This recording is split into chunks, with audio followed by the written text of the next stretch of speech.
Hello, everyone. I hope you're doing well. Um, Last time we were here, we read the doom that came to Sarnath, and today we have the cats of Ulthar. It is said that in Ulthar, which lies beyond the river Sky, no man may kill a cat, and this I can verily believe as I gaze upon him who sitteth purring before the fire. Purring before the fire. For the cat is cryptic, and close to strange things which men cannot see. He is the soul of antique Egyptus, and bearer of tales from forgotten cities in Meroe and Ophir. He is the kin of the jungle's lords, and heir to the secrets of Ori and sinister Africa. The Sphinx is his cousin, and he speaks her language, but he is more ancient than the Sphinx, and remembers that which she hath forgotten. In Ulthar, before ever the Burgesses, Burg, Burg, Burges, Borgeses, Burgesses, before ever the Burgesses forbade the killing of cats, there dwelt an old cotter and his wife who delighted to trap and slay the cats of their neighbors. Why they did this I know not, save that many hate the voice of the cat in the night, and take it ill that cats should run stealthily about yards and gardens at twilight. But whatever the reason, this old man and woman took pleasure in trapping and slaying every cat which came near to their hovel, and from some of the sounds heard after dark, many villagers fancied that the manner of slaying was exceedingly peculiar.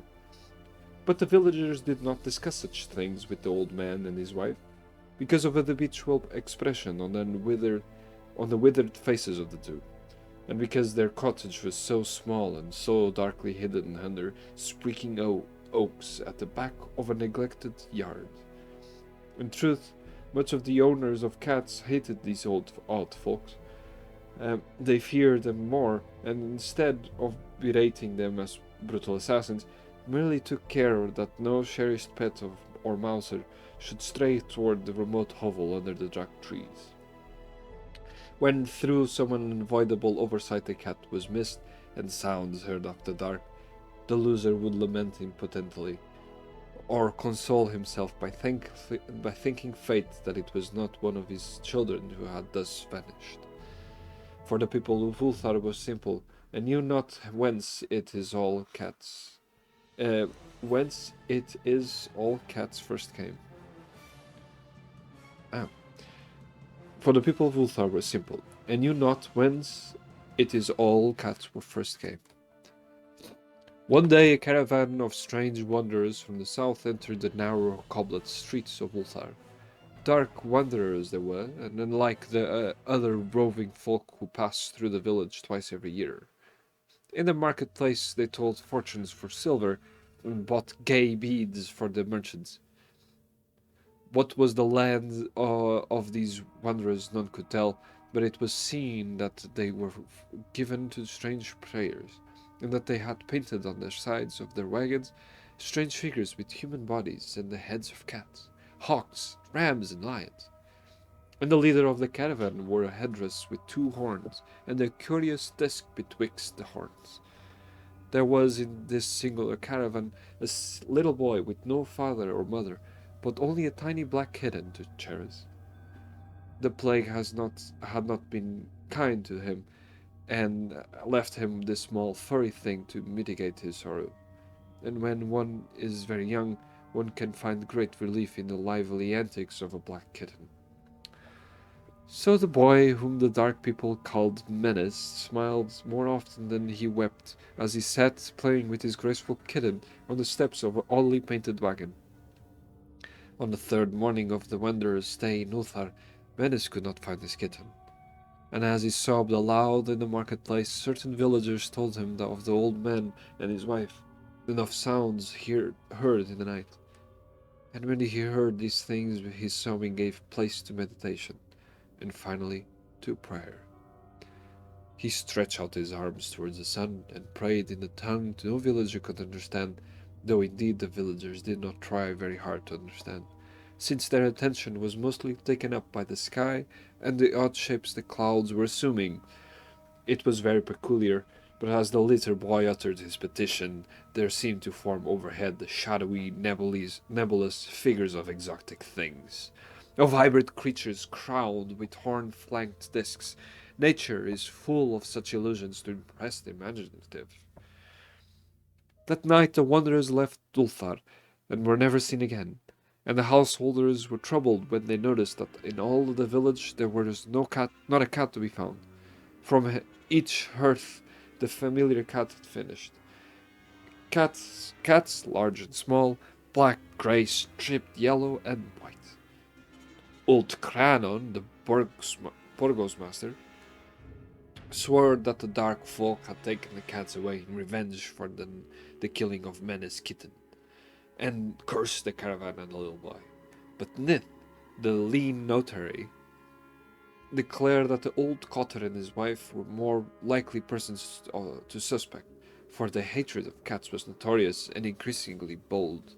Still, no one durst complain to the sinister couple, even when little Atal, the innkeeper's son, vowed that he had at twilight seen all the cats of Ulthar in that accursed yard under the trees, pacing very slowly and solemnly in a circle around the cottage, two abreast, as if in performance of some unheard of rite of beasts. The villagers did not know how much to believe from a small boy, to believe from so small a boy, and thought they feared that the evil pair had charmed the cats to their deaths. They preferred not to shy the old cotter till they met him outside his dark and repellent yard. So Ulthar went to sleep in vain anger, and when the people awakened at dawn, behold, every cat was back in his accustomed heart, large and small, black, grey, striped, yellow, and white. None was missing. Very sleek and fat did the cats appear, and sonorous like with purring content. The citizens talked with one another of the affair, and marvelled not a little. Old Cranon again insisted that it was the dark folk who had taken them, since cats did not return alive from the cottage of the ancient man and his wife. But all agree on one thing, that the refusal of all the cats to eat their portions of meat or drink their saucers of milk was exceedingly curious. And for 2 whole days the sleek, lazy cats of Ulthar would not touch food, but only doze by the fire or in the sun. It was fully a week before the villagers noticed that no lights were appearing at dusk in the windows of the cottage under the trees. Then the lean Nith remarked that no one had seen the old man or his wife since the night the cats were away. In another week the burgomaster decided to overcome his fears and call at the strangely silent dwelling as a matter of duty, though in so doing he was careful to take with him Shang the blacksmith, and Thul the cutter of stone as witness. And when they had broken down the frail door, they found only this: 2 cleanly picked human skeletons on the earthen floor, and a number of singular beetles crawling in the shadowy corners.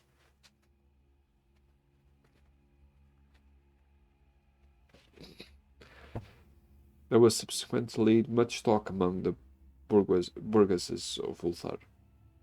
Zath, the coroner, disputed at length with Nith, the lean notary, and Cranon, Shang, and Tull were overwhelmed with questions. Even little Atal, the innkeeper's son, who was closely questioned and given the sweetmeat as a reward.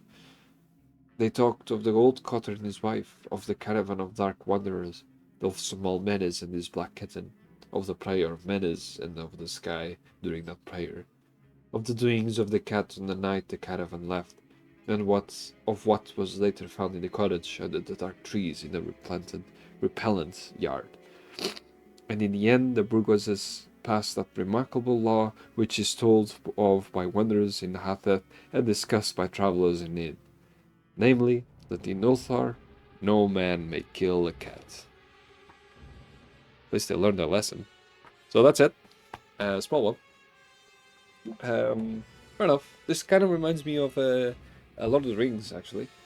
When they finally get to Bree, the hobbits, and they're in the tavern and they're having a good time. And at some point, they start telling stories, and everyone is getting drunker, and so the people inside the tavern were friendly, but when they start seeing the show happening from the hobbits, they started being even more friendly and having a good time, and then everyone was cheerful, and then Frodo did the thing, if you know, you know, and everyone was really, really scared, and then everyone just went like really shady, looking really suspiciously, like, and then everyone went home, and then the book describes that at least now they'll have something to talk about for like forever.